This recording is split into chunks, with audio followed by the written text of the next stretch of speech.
Okay, welcome everybody. We're going to get started in a minute. We're just going to let everybody log in. Hopefully, you can hear me okay. Welcome to our webinar. And before we get going, I want everybody to start getting used to using chat. We're going to be using chat a lot today. And while we're getting warmed up with our chat, here's what I want to ask of you.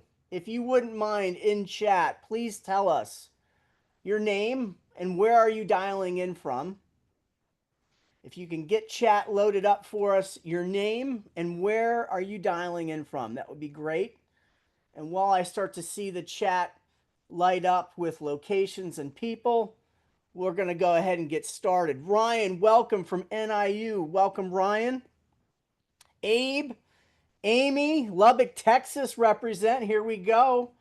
All right, Chris, Philip, man, look at this. Everybody's logging in from all over the place. U.S. Air Force, welcome. Welcome, Zach.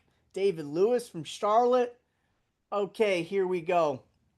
Ladies and gentlemen, we're so excited to be here with you. I'm going to go ahead and introduce my colleagues here. With me, joining me, is Joe Castiglione, our VP and Director of Athletics here at the University of Oklahoma.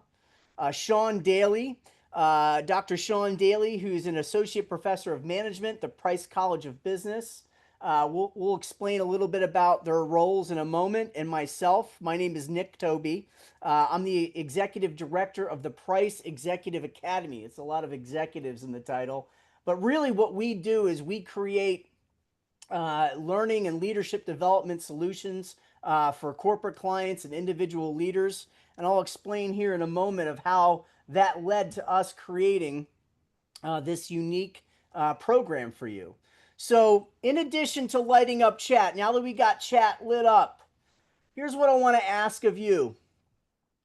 What's one skill that you want to learn that if you learned it is going to make you more effective in your role in athletics? What is that one skill that if you were able to develop it, it's going to help sharpen your ability to be more effective? Budgeting.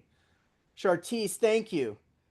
Let's keep these coming. So as you start to think about it, I want to see chat lit up. What's the one skill? Delegation, communication, difficult conversations, public speaking. This is fantastic. So as we keep chat lit up about the things that we're trying to develop, our goals, let me tell you a little bit about this program in executive education. In the work that we do with our corporate clients, the world is constantly changing. New technologies, new disruptions in our markets. And it made the corporate clients that we work with need to be more resilient, more adaptable, be more bold in how they lead. And so we, a long time ago, started to see the shifts in collegiate sports going, well, how come we're not teaching athletics leaders to be more adaptable, more resilient? The same thing that we're doing with our corporate clients. So that was one of the sparks that made us think we should be collaborating with athletics to start to combine our interests and create a solution just for you. And what I want to make sure that we call out is we're partnering with NACDA. We want to make sure that we call that out, that this program that we've developed is a complement to the experiences that you use with NACDA. I know they have a mentorship program and leadership development experiences that they've built that you likely taken advantage of. I know there's a big conference where you can communicate and share insights and learn from each other. And we thought, well, how could we combine the resources of our executive education, the knowledge from Joe Castiglione and our athletics departments, and really create a different learning experience, one that we're going to talk about that is really designed to be for an executive level leader, someone who's wants to grow in their leadership ability within their athletics department. And so we're going to talk a little bit about that today, but I wanted to make sure that you know that we're partnering with NACDA. We want to thank them for being a great partner with us. But really, this is a program that's unique in the market.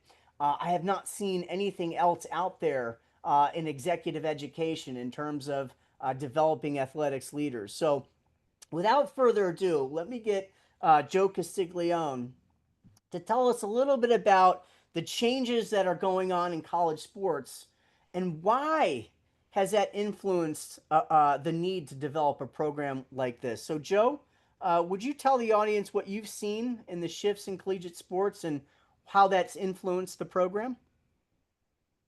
Thank you, Nick. And along with Sean, we've had some great conversations getting us to this point. And the part that I like about it is this is going to be a very interactive opportunity. And as I've talked to peers, as I've talked to many of the rising stars in the profession, I've kind of gotten this different feeling of what people are looking for.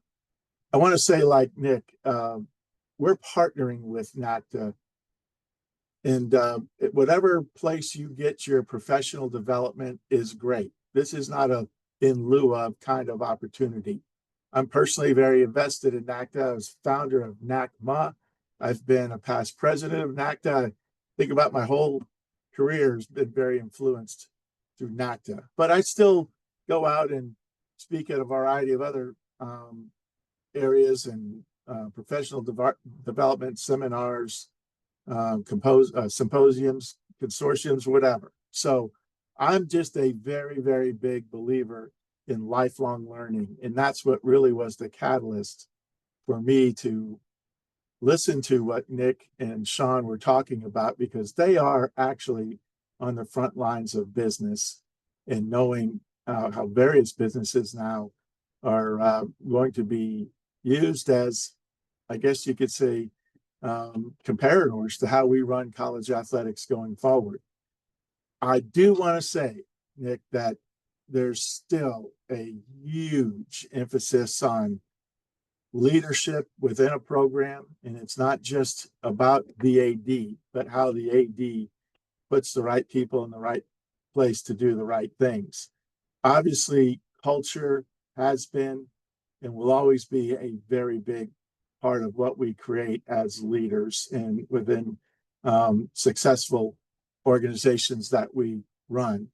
But more and more, the business acumen is necessary for a wider variety of people. And I remember just not too long ago when I would go out and speak about the business side of college athletics that, how do they say it? I got shushed.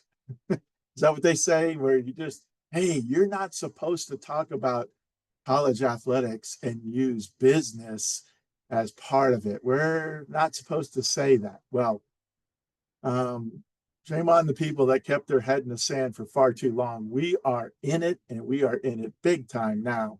And we've got to understand the decisions that we're making and how the business impacts they have on not just our program, but how we can be successful in navigating the road forward. If we've learned one thing in the last 5 or 6 years, maybe going back to the pandemic, we've learned that we have to be adaptable, be able to pivot, to adjust, be flexible, and have a constant mindset for growth. And that's where the learning comes in. I'm a purpose-driven leader, and I know my colleagues are like that. And so this program is going to be purpose-driven as well. You might see this maybe more of an Oklahoma-centric approach to it, but it won't be just about Oklahoma. This is going to be tapping in to the best subject matter experts that we involve in our academy, and I can't wait to work with them. For as long as I can remember, I learned from the best of the best in the business. And when I was fortunate enough to become an athletic director, I knew I had to do the same thing and share with those that are coming up behind me. And I've always taken time to make way for phone calls or set up meetings or interviews, or as we mentioned earlier, attend as many of the conventions. And I think many of you that are watching this today can relate to, although the sessions are really good, some of the best learning comes in the hallways or in the lobbies where you get to talk to some of the people that are, dealing with certain things that you might be facing going forward. I don't know if you can see behind me, but they are hats on the wall. There's 33 of them over there.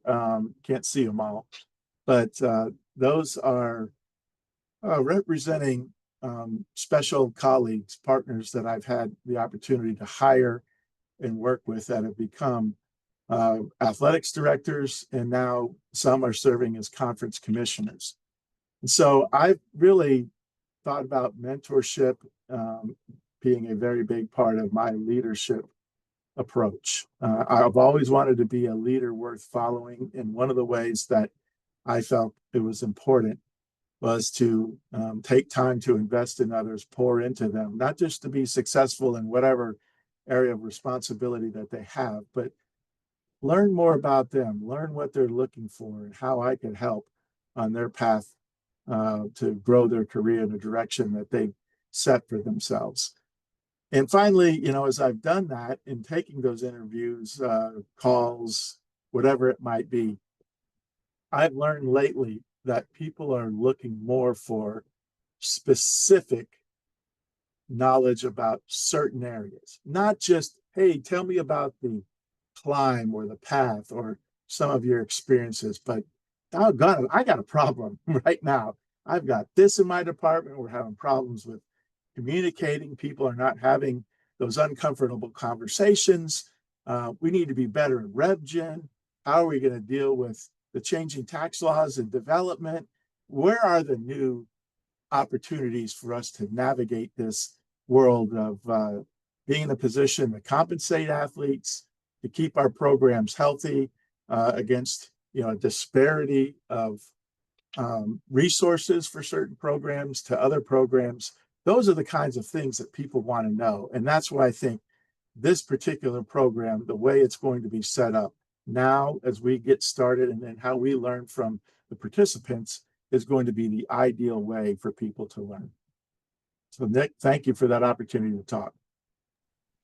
Joe, thank you. And just to pick off what you said there about the conferences and how some of the gold in the learning is those conversations in the hallways that get stimulated in the classroom. So, what a nice segue to talk a little bit about the experience. And just before we get into it, let's talk a little bit about who we designed this program for. And before I get into this, I want to tell you this is just the start. So this 3-day experience that we built that we're going to be talking about is really the beginning of I consider an ecosystem of development solutions that we're going to be building here in partnership with Joe and Sean beyond just the 3-day experience that we're going to talk about. But really who we thought about was anybody leading people, right? If you're leading people, and even if you have significant leadership responsibility in your department. You may be leading a major project that you don't have direct reports, but in order to really move what you're doing forward, you have to interface with stakeholders, important stakeholders, work through people to drive value inside your department. That's really who this is for. It's really that person in athletics right now, right? Navigating some of the complexity that Joe discussed, and you're wanting to take your career to the next level. You want to be in that executive level position within your department, whether that's leading it from the AD role or really being kind of in that second command part of that executive team. Maybe you're currently there and you really haven't had any formal leadership or management training, or you're emerging into your career where you want to get there, and again you haven't had any formal management or leadership training. And that's really who this program is for, right? D1, D2, D3, we fine would be a fit. We've actually had some folks in high school athletics reach out because they want to get into collegiate sports. So we're creating a container, an environment for emotional social learning that we're going to talk about in a moment. And that really is a fit for anybody currently in athletics doing the real work right now that wants to level up their game. And again, we're going to, the way the flow is going to work, we're going to address questions. So if you have them, feel free to type them into chat. We're going to give some time at the end to verbally go through some of the questions that surface. I've got my team here that can address any of the questions in chat, but I want to make sure we all know that we built this program for you. So, what makes it different, right? We talked a little bit about executive education, how we do, so we basically build and create solutions for our corporate clients. And anytime we build something for a client, we need to make it relevant. We need to make sure that anybody going through the experience, right, there's no ambiguity or fog, so to say, between what we're discussing and learning in the room and how it helps you be more effective in role. And so, how do we do that? Well, the first part is research. Sean's going to talk a moment about some of the research that went into the design of the program. Sean, did you notice how much fundraising came up in the chat? It was a big shock for us to just see how important fundraising was to you. That's why we made a whole session on it. We'll talk about that in a moment. But really, in order to make sure learning is relevant, you need to be able to remember it, right? We can't just have a PowerPoint karaoke session where an expert comes into the room for 3 to 4 hours and fire hoses slides at you. You're going to walk away retaining how much of that? Data shows somewhere around 12 to 15%, even if you have a powerful storyteller. But that's not what we created for you. We want to make sure that learning is relevant, and the way we do that is we make it emotional. Learning exercises push you right up to that comfort zone. There was somebody in chat who put, I want to be comfortable with uncomfortable. Well, guess what? We have a whole experience for you, right? Why is that so important? Because we know that when we push you right to that comfort zone in a safe learning environment, that's where you learn. That's not only where you learn new topics and skills, but you learn a lot about yourself as well. And it has to be social, right? A fancy word, we say dialogic. The learning has to happen through dialogue, peer learning. You have to be able to sit with the perspectives, these diverse perspectives of the people that work in the same industry as you do. So a lot of the learning that you're going to go through is very social and dialogic. And the last is experiential. You have to be able to apply these concepts from the class. And again, there's no fog or ambiguity between what we're learning in the room and how you're actually going to walk out the room and apply it in your role. So we do a lot of work behind the scenes to make sure that the learning experience is designed in a way to make it emotional, to make it social, to make it experiential, and to make sure that this is complementary to any of the things that you've experienced either through NACDA or any of the professional development experiences that you've been a part of. So I'm going to hand it over to Sean, and Sean's going to go through the session topics right now and provide a little bit more detail to the learning experience. Sean. Thanks, Nick. Excuse me. To start off, I do want to give a little bit more background. This took about 2 years for us to kind of put this together, and myself coming from Division III, Division I, NAIA turned faculty background, I thought the career path for the AD was, well, you become an assistant coach, then a head coach, then like your head coach, assistant AD, then you become associate, then eventually you're an AD, and maybe you coached along the way, and that's kind of how the ladder that you climbed.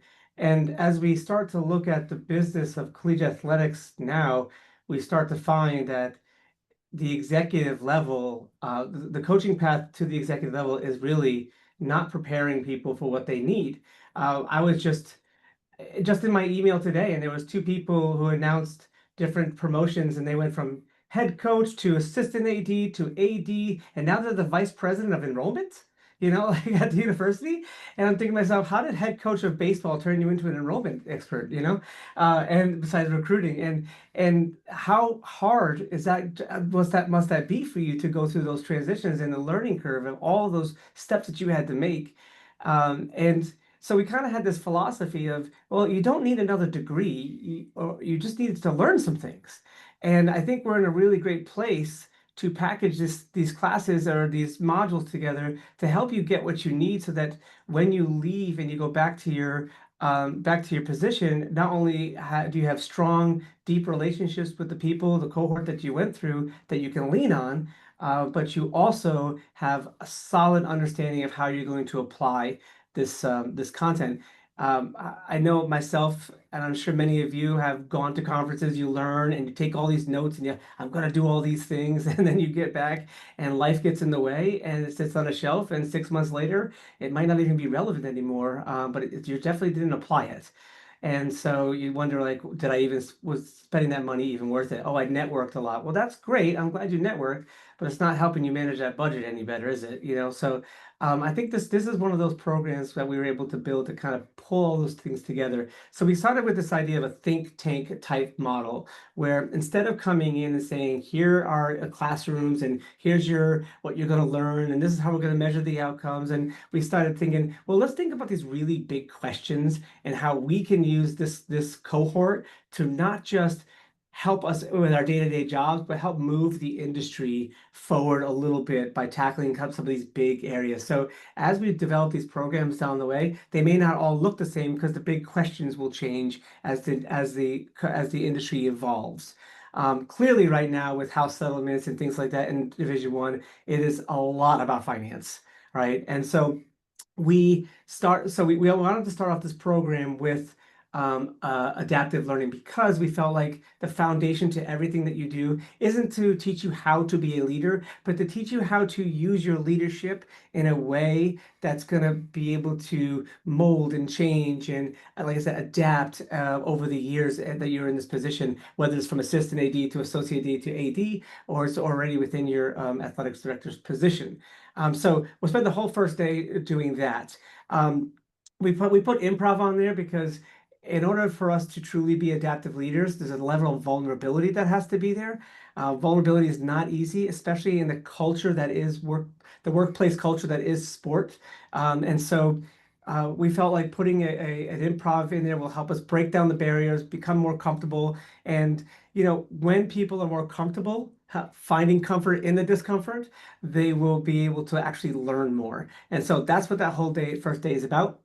Then we're going to move into what we think is the foundation of everything money, right? It's how do you know who the power brokers are, who the stakeholders are, what is your institutional mission and vision? I know that if you're in just a head coach's position or assistant AD position, you're in a little box of managing your budget, but you don't necessarily understand the bigger picture of how the cash flow moves through your system.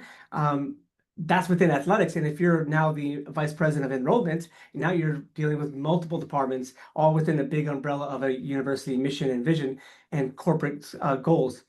And you may not even know what those are and how those impact or affect your ability to do your job. So we felt like that was a really good place to start. The next place to start is like, when you have money, how do you use that money? Are you looking for return on investment? Are you looking for do I renovate a locker room before I change my grass into turf? Do I do turf? How long does turf last? I think it's only 10 years. It's $100,000. Is that really the best way to spend our money? But does the tennis team need rackets? Wait, are we going on buses or planes next year? There's all of these things, and every 3 years we need everybody needs new uniforms, right? So all of these things, that how are we going to take that money and think about it not just for the now, but in the bigger picture in the long term. And so investments in capital is super important next step. And then the second part of that second day, it's again, we're pulling back this adaptive leadership philosophy, which is really a golden thread that goes through the whole program, is how do we now look at ourselves as leaders, look at the lens that we're seeing our program through, our values, our goals, our mission, and how are we making financial decisions through that? Not just yes and no, black and white, you win, you get more, you lose, you get less, but how can we take maybe someone that's not winning and invest more money in them so they can be winning over time? Because whether you're athlete number 1 or athlete number 700 in your program, it matters, right? It all matters if you're at that executive level.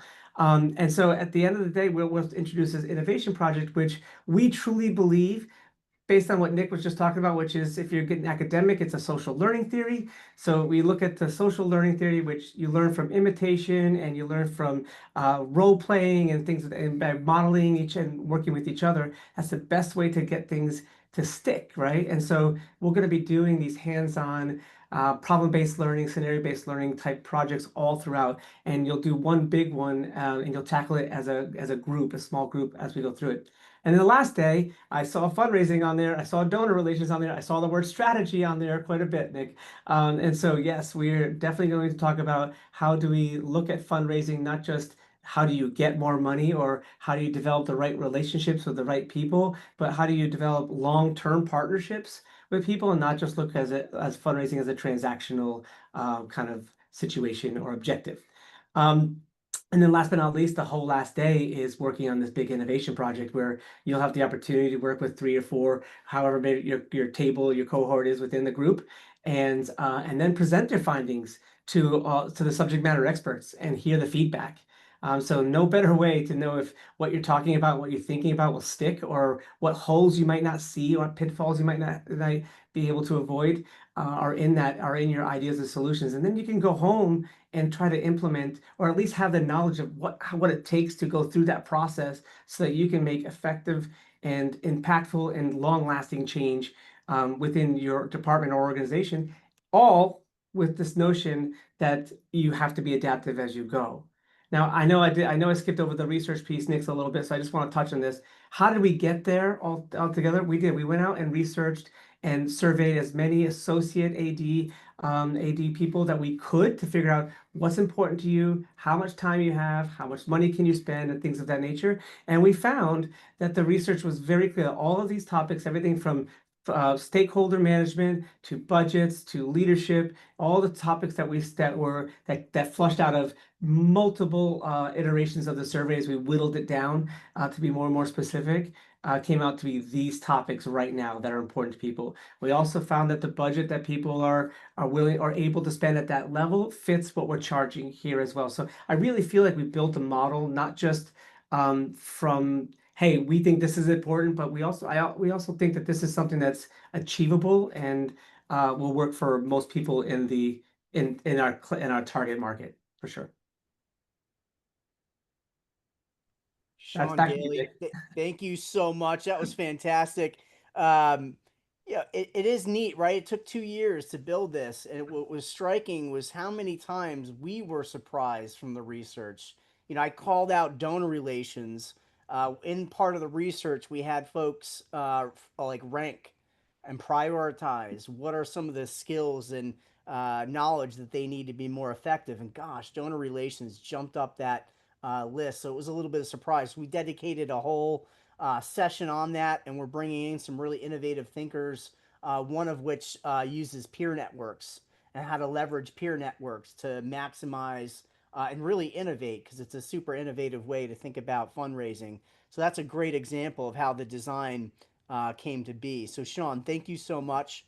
And I'm going to give some just quick details at a glance. We've got a couple questions that I know have popped up that we're going to address. In fact, Rohan, this next slide or two, when I get Joe back on, is going to address your question as well. But really, this program is 3 days in person here in Norman, Oklahoma.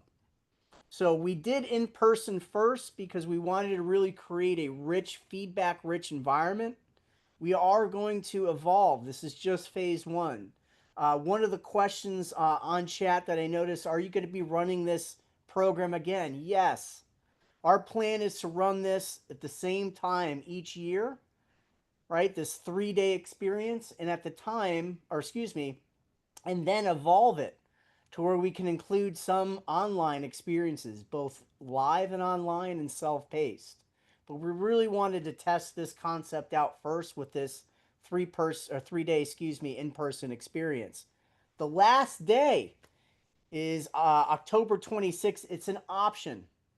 So anybody who comes and attends the 3-day experience as an option, you could stick around that Saturday. So the program runs Wednesday, Thursday, Friday.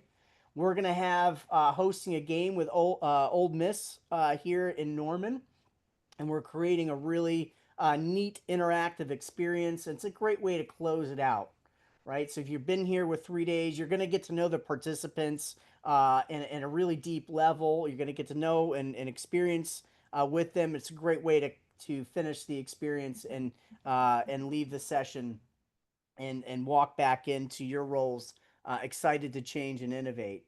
It's $48.50 for the whole fee. That includes everything you'll need, with including the optional game day experience on Saturday. So if you can attend that Saturday, the $48.50 covers everything: materials, learning, meals, most meals. In fact, there's dinner on the 2 nights on Thursday and Friday. You'll be off on your own, but we do on that first day that welcome dinner and reception. There will be a plated dinner for you and a panel discussion that we're curating, in which Joe C will be there to discuss his insights as well. So everybody who finishes the program receives a certificate from OU, from the Price Executive Academy. That does include some digital badging that you can put on your LinkedIn as well. And so those are the programs at a glance, or the features, at a glance. So if you wouldn't mind, any questions on these details here, please put them in the chat. We'll make sure we address them before we finish. But I know we want to finish with thinking about what is the opportunity. So Joe, would you mind just speaking to a little bit about what's got you excited? What's down the horizon a little bit that's more of an opportunity for athletics leaders to focus in on? The part that has me the most excited is probably one of the areas that scares most people, and I understand it. We are living through a period of disruption that has never been seen, experienced at any point in time since college athletics formalized themselves back in the early 1900s. It is absolutely unique. But if you use a metaphor of different ways of this impacting, it's in a way been like a tsunami hitting college athletics. Sure, we talked about NIL. Yes, there was conversations about the transfer portal, or at some point how athletes could be compensated, just to name a few of those things. But for whatever reason, the way we moved into this really left people unprepared. And it's not an easy thing. Otherwise, the solutions would have been found much earlier than now. But the part, Nick, that excites me the most is that you can lead, and lead effectively through a period of disruption. And that's what we have to do. Like the tsunami itself, the only way to survive those big waves would only be characterized as leaning into it or duck diving through them. You cannot sit there on the shore and try to take it. So I like this a lot, because it is the chance to collaborate with some of the best minds, in the country here, that we're bringing them to the campus for this effort. But to most importantly, and what I love the most about it is it connects with what we all should be doing as leaders, and that's investing in others and having, a positive impact on others who are dealing with this disruption in various ways on campus. I know people call me, like I said at the beginning, they call me all the time, want to talk about what it's like to be in the shoes of an AD. Even the ADs are still having to commit themselves to lifelong learning. So I see this program helping sitting ADs just in some ways that it would those that are aspiring to be ADs. But let's be clear. There may be different parts of your career, different stages of your career. You're not getting to that AD role quite yet. You're thinking, how can this help me right now? Well, the programming that you've heard will be geared to having you experience something that you could take away, bring back, and utilize right now. But like I said, this is meant to be interactive, and we want to take what you learn while you're here and give you a chance to use it. As you heard from Sean, the world that we're heading into is going to be more and more data driven. So learning how to understand the importance of gathering the right research, interpreting the data, doing the testing that you need to do on some of these ideas or concepts. We're going to be presenting a lot of them to you as you go along. You got to be able to discern what's right and what's wrong and what really moves the needle. And that leads to strategic planning. Big believer in strategic planning. not just having a bold vision, but the strategies and the tactics and the measurables that one needs to have to continually move this forward. It's not good enough to just come up with these pillars or ideas. If something is worth doing, it has to be measurable. We want to be able to talk more about that. And the role of AI is going to be a topic that we'll all start to deal with more and more if you haven't already. And we want to be able to be on the cutting edge of the role of AI in college athletics and college sports. And so I just think this is the chance for us to bring great minds together to help positively influence the minds of tomorrow and be able to show how we can adopt new and innovative ways to compete and win. That's the deal. It's fun to compete, but compete to win is what we're all trying to accomplish. So hopefully, this introduction positions us where you or others that you know can get interested and find a place on your calendar to join us in Norman on October 22nd and for those few days. I'm a believer in the law of intentionality, and this program is set up to be intentional about one's own personal growth, helping you become a better leader, understanding some of the things you're facing, but challenging your assumptions about leadership and putting you in a better position to adapt and thrive in an environment that's constantly changing. Hope you join us. I'm excited to be part of it. And remember, although this is happening at the University of Oklahoma, it's much broader than that. It's geared to helping our industry.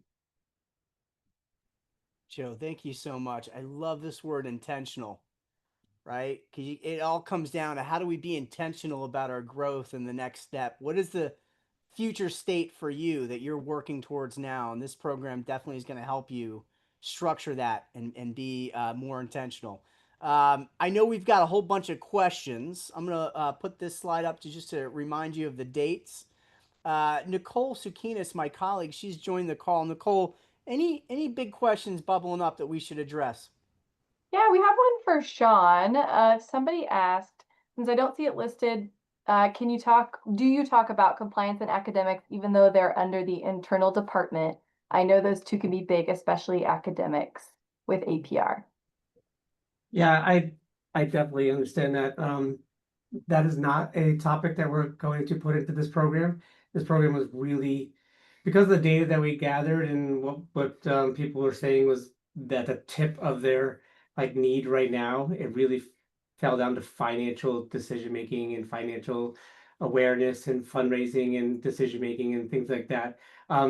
But to be honest with you, we're already, just before we got on this call, we were already talking about the need to infuse more sports law into this program. So compliance, academic management, APR, things of that nature are important. But we did find that when we put those out in our initial analysis, it came back pretty far towards the bottom of priorities.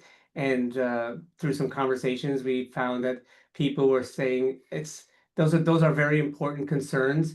And as an executive or an AD, you've got to keep your eye on those things. But those are also things that you have staff that are doing. So it's more about leading and managing that staff that do those things than you're actually going to have your hands on at the moment. Now, that doesn't mean that they're not important. They are vitally important. And any good leader is going to have their be very aware and in tune what's going on, because compliance obviously drives everything. But for this program, no, this program it didn't come out of the data. Sorry. For this session. That was a great point, Sean. Is when we build these experiences, we only have a certain amount of time because the research showed just how much time capacity it typically would have for an athletics leader. And when you design these, you got to trade off something, right? Because you really want to make sure you can go enough deep and have the right amount of breadth. But as Sean mentioned, we are going to start thinking about what do we bolt on next. Well, how do we deliver it? Is it something that we just add as a separate session or make it part of the program? So, and compliance did come up. So it is just one of those hard trade-offs we had to make. So look out for how we evolve the program to include those topics. Great question. Nicole, any others? Yeah, we had quite a few questions bubbling up specific about the audience for this cohort. So D1 versus D2, and then also professionals who are at their earlier point of their careers. Is it still relevant for them or geared more towards assistant AD, associate AD, etc.? Yeah, these are really good questions. So, in terms of role, it is designed for that emerging executive level audience. So, if you're just starting out, I would probably say to give it a couple years for you to um, at least just immerse yourself in the challenges and the complexities of what leadership looks like and feels like for your role. We wouldn't say no to really anybody that has strong experience in athletics or someone who really seems to have a fit for the program. I just would just make sure you know that when you get into the room, when you're doing a lot of social learning, and that's what this is designed for, you're going to be surfacing a lot of complex leadership challenges, and those some of those concepts may be a little new to you, right? And so that's where you'll want to keep that in mind. We want to make sure that you get the right amount of ROI because it's a significant cost and time investment for you, but it's designed for that associate AD, maybe a step down from there, but really someone who's trying to get into those advanced positions within their department and current ADs.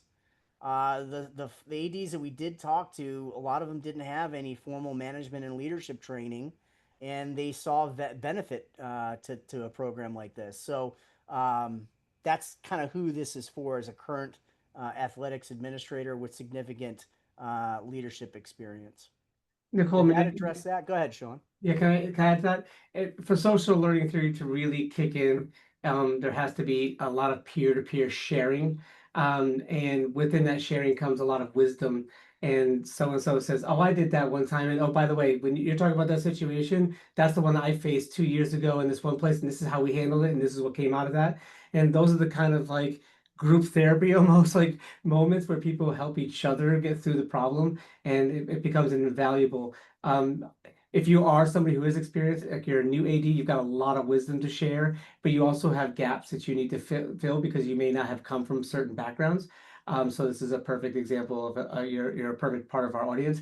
But like Nick said, if you're just starting out, maybe assistant AD, you some of this stuff might not be in your wheelhouse yet, but definitely down the road for sure. Excellent. Nicole, any other questions? Yeah, we had another question pop up. Can you share more about who will teach in the program and the backgrounds of their individuals? And so I sent them a note that we're going to send that out within the next week or so, but if you wanted to speak to that. Yeah, we're definitely going to be finalizing. Really, the interesting thing is we had such an influx of interest for participants to join. We had the same thing with faculty wanting to teach. So we are going through a lot of faculty that want to be involved in the program. We're finding the best purpose fit for the session. We are going to be using a blend of faculty from Price Executive Academy as well as Price College. You're going to have management faculty. Sean is our academic director. He runs the sports management program for Price College. So he's going to be the one vetting and making sure that we have the right facilitator and leader for the particular session. And those are being finalized as we speak. And we'll get that out to everybody in attendance. We'll send the final agenda with the faculty that we selected. Great question. Any other questions, Nicole or Sean? Did Yeah, can I chime in on that a little bit? Because I think it should be noted that who or what the type of person we're looking for is. Yeah.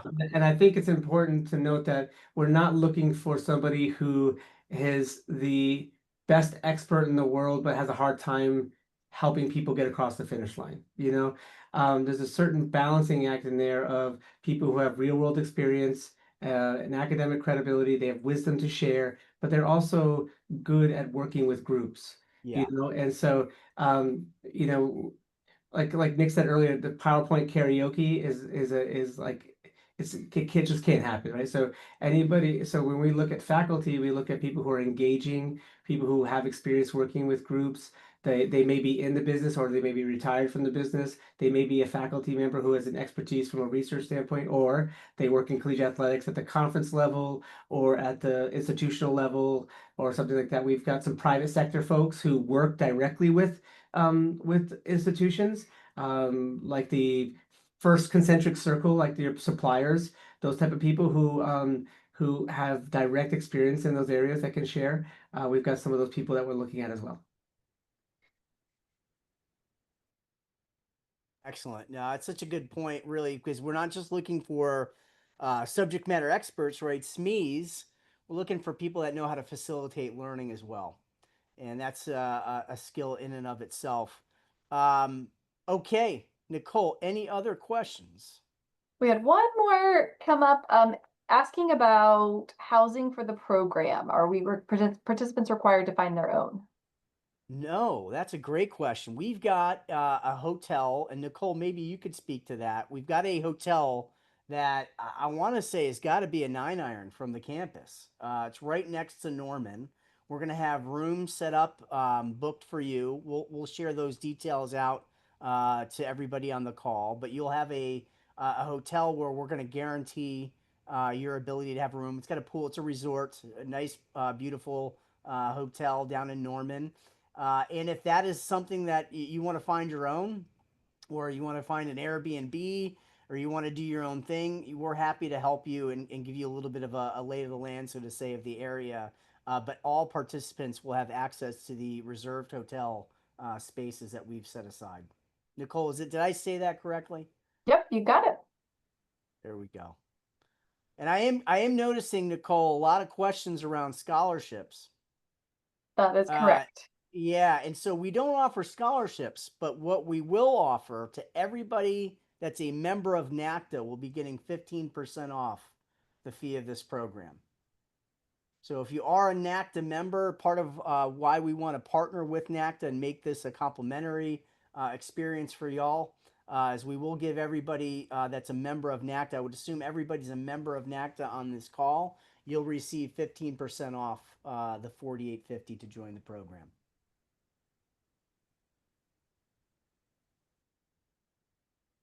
Okay. Any other questions? Did we capture everybody? Well, I think we did it. So, before we leave, Joe, would you like to say any last words to this group? Well, thank you, Nick and Sean, for all the work that you've done in putting together this very unique program. We want as many to participate as possible, but the actual cohort is going to be limited because we want the learning to be very, very interactive. So please feel free to reach out, ask whatever questions that you want. I'm kind of when Sean was talking about presenting our ideas, I think the one thing that I took away from it, it's unique. It seems like to me that we're going to create the college athletics first version of Shark Tank. So presenting your ideas and being tested by the panel of experts. I kind of like want to compete. This is a great place for you. So, and again, this is meant to try to be relatable, scalable, and relatable to leaders at every level. So we look forward to engaging with you all. Wonderful, Joe. Thank you so much to my colleague Sean Daly, Dr. Sean Daly. Thank you so much. Thank you to Nicole, Brand, and Dana Leroy from NACDA and everybody at NACDA for partnering. We've put the registration link and my colleague Melissa Archer, her email. So if you do have any questions, you want to reach out to Melissa directly. She'll be your reference and resource. And on behalf of the Price Executive Academy and OU Athletics, thank you so much for joining.